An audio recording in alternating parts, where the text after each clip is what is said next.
I'm a student at the Bamfield Marine Sciences Center. I've been here for just 6 weeks, and already I've seen 4 black bears, all less than 50 meters away. And I wasn't looking for them. Bears frequent the area all the time. There's just all year, every year, they're in our backyards or across the river feeding off the fish or the shellfish. And the only time we don't see them is when they go hibernate in the wintertime. On the morning of July the 18th, a bear was sitting right outside my window. More than 3 weeks later, his hair is still on the log. What interested me the most was what he was doing on this log. I was so surprised by it that I decided to look deeper into the matter. British Columbia's coastline is a marvelously productive place. It's home to 130,000 black bears.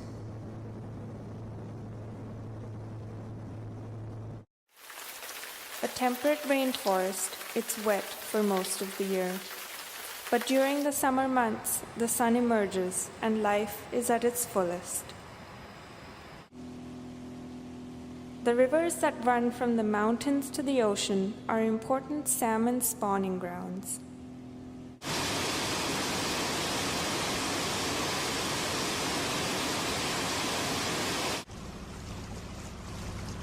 If anybody knows this West Coast environment, it's Thomas Reinkin.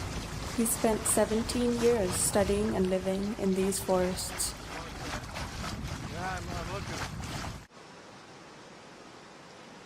By fall, waves of salmon move upstream to spawn.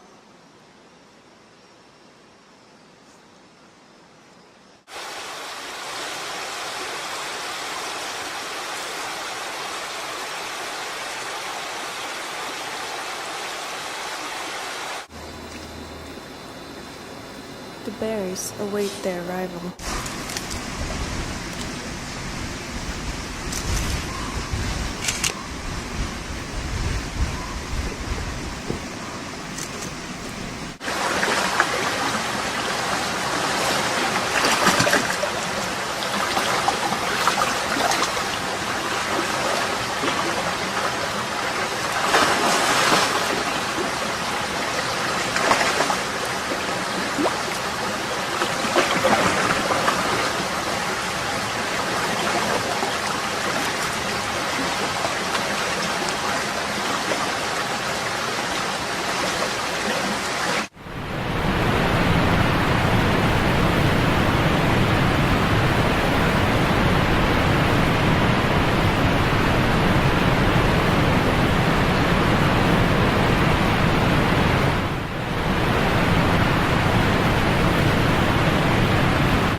Kermode or spirit bear is a rare sight.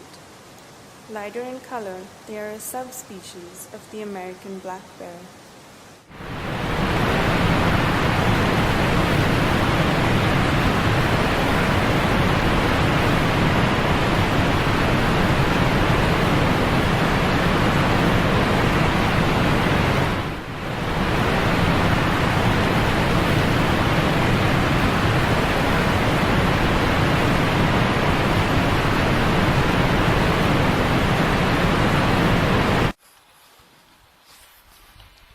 Tom studied their fishing strategies and found that both bears were more successful at night.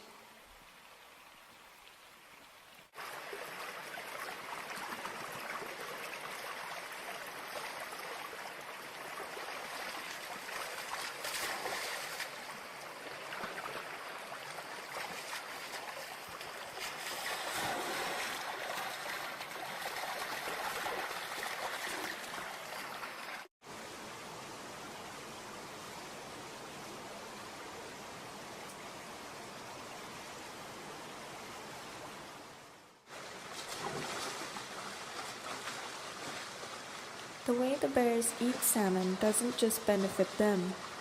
They eat the most nutritious part, but leave the rest for the forest.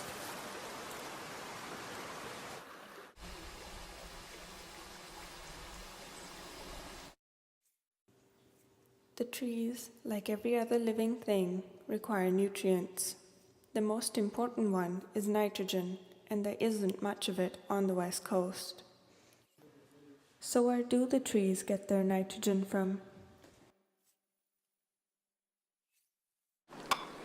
One thing I've noticed, looking at quite a few different salmon watersheds, is that bears are very important consumers of salmon, but also they take large quantities of salmon into the forest. And they leave remnants of these salmon carcasses. They defecate, and in some of these salmon rivers, the floor is literally awash in salmon nutrients. And I began suspecting that these trees might use some of this salmon nutrient for their growth. And here's the core, and here is approximately 300 years of history.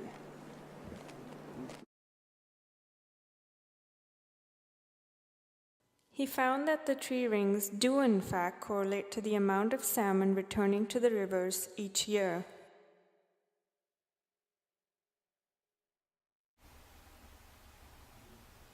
But in all the years Tom spent in the forest, he didn't see the behavior that I witnessed right outside my window.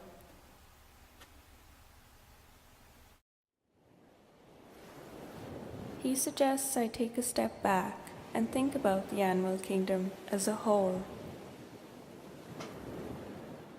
Though each of us struggles to survive in the web of life, somewhere along the way, we are going to experience moments of joy, and these moments are just as important as any other.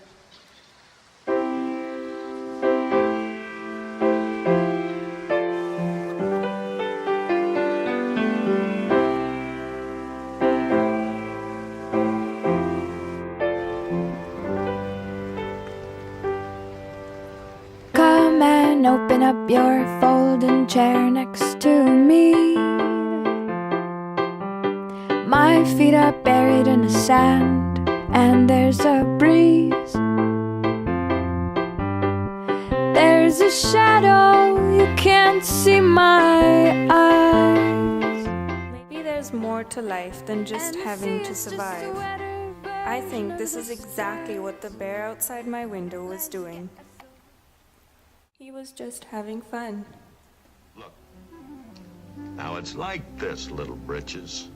All you gotta do is look for the bare necessities, the simple bare necessities. Forget about your worries and your strife.